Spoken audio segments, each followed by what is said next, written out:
also been asked to remain up here and to introduce our next honoree. And again, another Ohio tie, John Havlicek, perhaps the next greatest player after Mike in the NBA. He came from Southern Ohio. He married a girl that he met at Ohio State who was from just the other way down the road from East Lake here in Painesville, Ohio. Beth Havlicek, she is his widow. She is still around.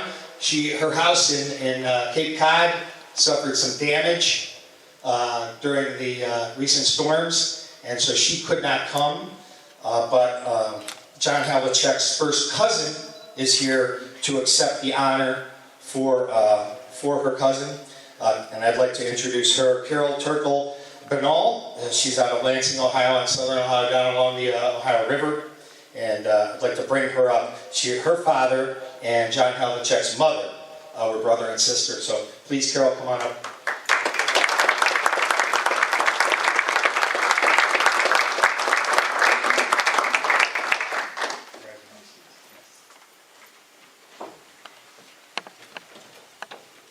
First of all, I'd like to thank the Croatian American Sports Hall of Fame for honoring my cousin, John Havlicek, as an inductee in its inaugural 2022 class. I know John would have been very proud of this honor, as he was proud of his Croatian heritage.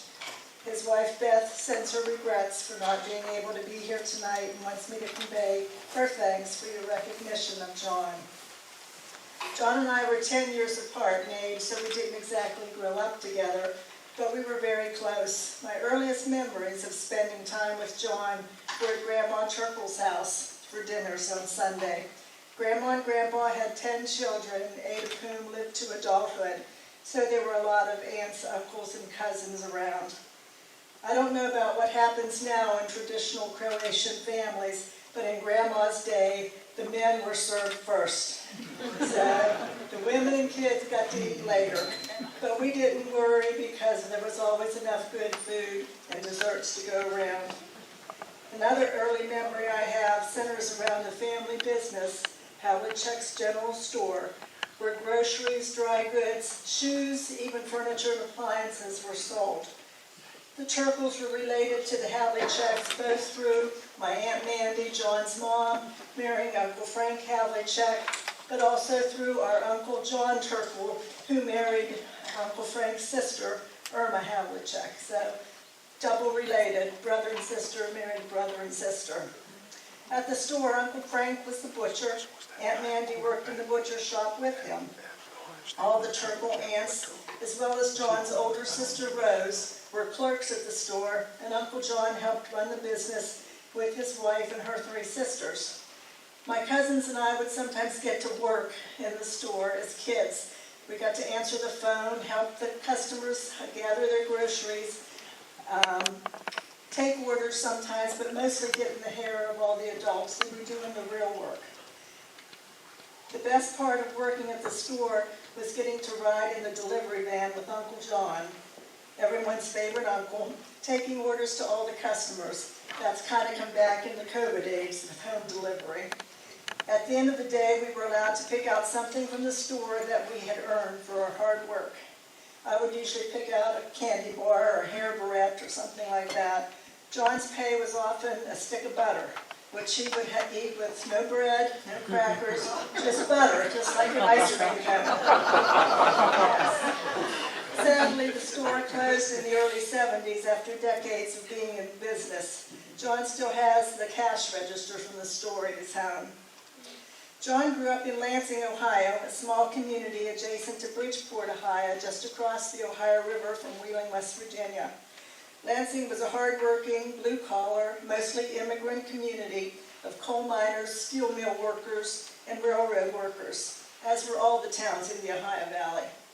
The family lived on State Route 40, known as National Road, parts of which were the precursor to what is now Interstate 70.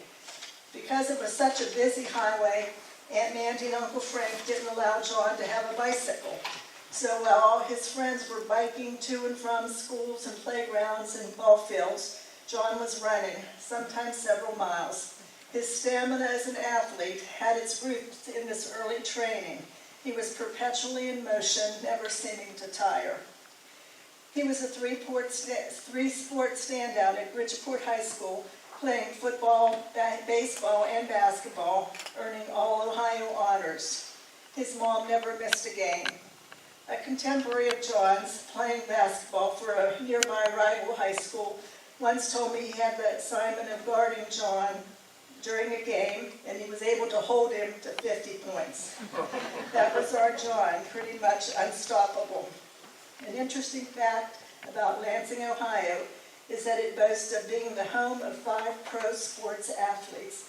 John for basketball, Phil Negro, John's best and lifelong friend, and his younger brother Joe Negro for baseball, Bill Jobco for football, Bobby Douglas for wrestling.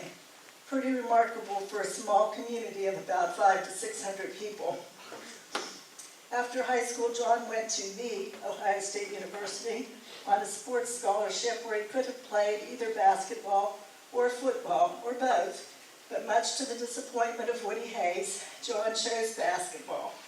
He played with the likes of Jerry Lucas, Larry Siegfried, Bobby Knight, and Gary Gerhardt, who became lifelong friends. At OSU, he was part of the NCAA National Championship team of 1960, runner-up twice, was team captain, All-American, All-Big Ten, All-Conference, among other honors. His college jersey now hangs in the rafters at the Schottenstein Arena, where the Buckeyes now play. After graduating from OSU, John was drafted by both the NFL Browns and the NBA Celtics. He actually participated in the Browns training camp, but after several weeks and one exhibition game, he was cut and decided basketball was his game. He signed with the Celtics, and the rest, as they say, is history. He played 16 seasons, one shy of his jersey number, won a total of 8 championships, became the first player to score 1,000 points in 16 consecutive seasons, and still holds the Celtic scoring record, and that's without the benefit of having the three-point shot. His pro jersey now hangs in the rafters at Boston Garden. After retirement, he was inducted into the Pro and College Basketball Halls of Fame, was honored by the NBA as a member of their 35th, 50th, and 75th anniversary teams, and had the new Bridgeport High School gymnasium dedicated to and named after him. Despite all of his successes, John remained soft-spoken, sincere, and humble. In closing, I'd like to read a short paragraph from a book called Hondo, Celtic Man in Motion, written by John and sports writer and author Bob Ryan, which kind of sums up who John was. John says, like everybody else, I would like to be remembered in a certain way. I'd like people to think of me as a guy who moved from a humble background in an obscure area into the limelight without changing his basic nature. I would like to be thought of as an athlete who enjoyed the sport itself rather than any controversy he could create surrounding the sport. I would like people to feel I had done something to enhance not only myself, but the entire sport. I would like my success to be considered Frank and Mandy Havlicek's success and Lansing, Ohio's success. If the people back there still accept me, then I know I'm doing things right.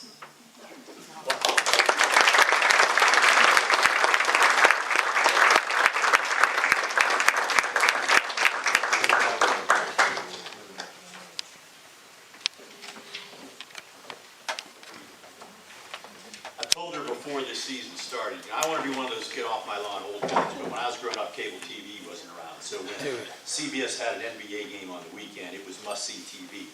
And I grew up loving the Lakers only because of Jerry West. We shared the same first name.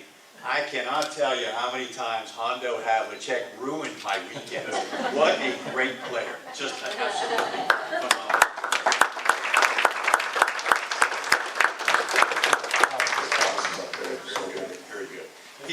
He was such a good ball player towards the end of his career when he was no longer in the starting 5. All he did was dominate the 6-man award for the last couple of years. He was that good. He could turn a game around. He was absolutely phenomenal.